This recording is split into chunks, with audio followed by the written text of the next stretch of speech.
Bonjour, mon nom est Cynthia Mathieu, je suis professeure et psychologue. Et dans la capsule vidéo d'aujourd'hui, je voulais vous parler d'un phénomène dont on a entendu parler beaucoup dans les dernières années, qui est le burn-out. Mais premièrement, on va définir qu'est-ce que c'est que le burn-out. Cliniquement, ce n'est pas un terme qu'on utilise. Si vous allez chez votre médecin et que vous avez des symptômes de ce qu'on appelle burn-out, ils vont vous donner un diagnostic de trouble de l'adaptation. C'est le terme clinique. Et les troubles de l'adaptation sont classifiés dans les troubles qui sont associés à des stresseurs, tout comme le trouble de stress post-traumatique, par exemple, qui est associé à un stress très intense ou à un trauma. Le burn-out ou le trouble de l'adaptation va être associé à des stresseurs. Ces stresseurs-là peuvent être dans votre milieu de travail. Si on parle de harcèlement en milieu de travail, on a parlé beaucoup de milieux de travail qui sont néfastes ou toxiques, ça peut causer des symptômes, évidemment, de burn-out. Et on va les retrouver dans les écoles aussi, collège, université, on va les retrouver même au primaire, secondaire, pour certains élèves et même, je dirais, à la garderie pour certains enfants. Ça peut se retrouver dans tous les milieux. Ça peut également être lié à un stresseur dans votre vie personnelle. Si on pense à un divorce ou une séparation, si on pense à des grands changements de vie qui peuvent nous amener beaucoup de stress, d'insécurité. Le trouble de l'adaptation peut être associé à des symptômes plutôt associés à la dépression, donc des symptômes dépressifs, peuvent être aussi associés à des symptômes anxieux et peuvent être associés aux deux à la fois. Donc, c'est possible d'avoir une combinaison des symptômes dépressifs et anxieux.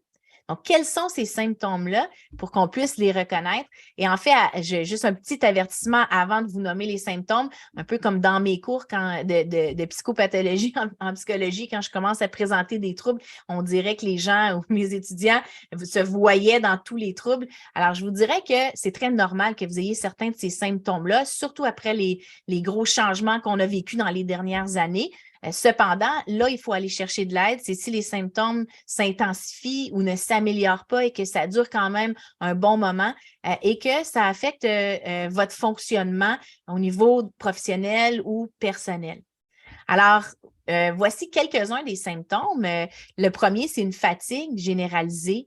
Vous allez aussi avoir un sentiment que vous êtes débordé, que vous n'êtes pas capable d'arriver dans vos journées, dans votre vie, qui s'accompagne aussi par souvent des difficultés au niveau de la mémoire, au niveau de la concentration. Hein. Même en écoutant un film, on a de la difficulté à suivre le fil, on a de la difficulté à lire également.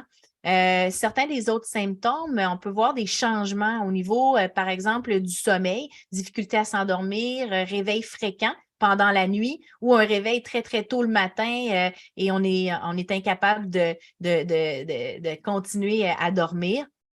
Un autre symptôme peut être des changements au niveau alimentaire. Donc, pour certaines personnes, c'est une diminution des aliments. Donc, les gens mangent moins. Pour d'autres, ils vont manger plus. Alors, ça, c'est un symptôme qui est visible. Donc, dans notre entourage, quand on a des gens qui soit perdent du poids ou prennent du poids quand même assez rapidement, ça peut être un indice que la personne ne va pas bien. Et un autre des symptômes auxquels on pense peut-être pas souvent, mais la colère, l'irritabilité, hein, ça peut être un symptôme également. Donc, les gens qui sont moins patients, beaucoup plus irritables. On a vu ça beaucoup là, dans les milieux de travail et un peu partout, je dirais, là, pas besoin d'aller trop loin, même juste à l'épicerie.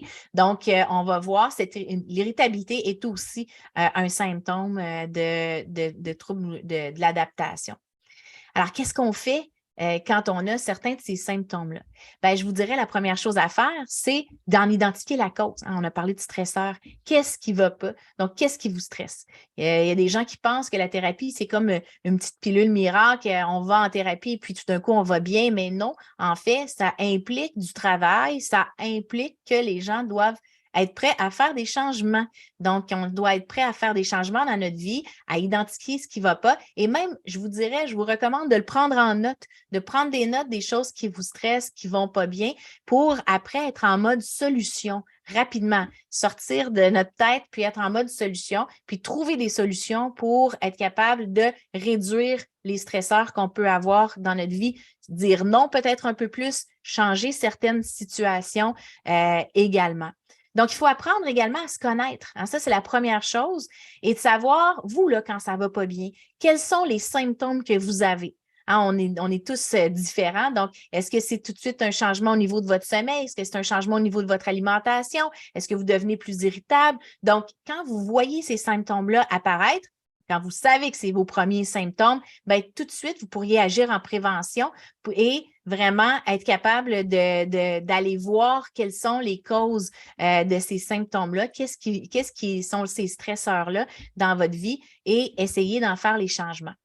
Et une autre chose en prévention, bien ça, je vais vous le répéter à toutes les semaines, bien, c'est de prendre soin de vous. C'est de prendre du temps, je regarde derrière moi, là, dans ma fenêtre, mais de prendre du temps dans la nature, de passer du bon temps avec les gens que vous aimez, d'avoir des soirées où vous êtes abrié dans une couverture à regarder un film, de faire des choses qui vous font du bien. N'oubliez pas ça. La vie va vite, mais il faut avoir ces pauses-là. C'est très, très important pour garder un bon équilibre. Alors, j'espère que la vidéo vous a plu. Je vais vous voir la semaine prochaine. D'ici là, prenez soin de vous et on se revoit bientôt. Au revoir.